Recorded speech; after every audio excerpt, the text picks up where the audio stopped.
Kepala Polisi Resor Kapolres Lok Sumawe, Eko Hartanto menghimbau masyarakat untuk terus-menerus mematuhi protokol kesehatan COVID-19.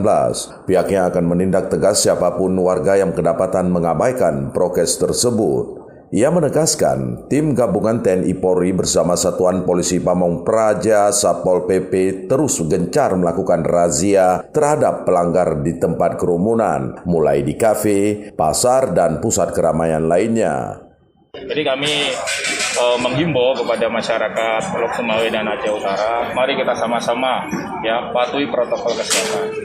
Artinya virus ini berkembang sangat pesat sekali. Jadi saya minta tolong ya tetap memakai masker dimanapun kita berada. Terima kasih.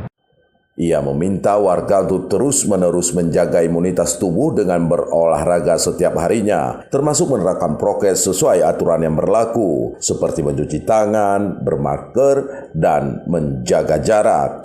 Dari Provinsi Aceh, Erwin Jalaluddin melaporkan untuk KBR.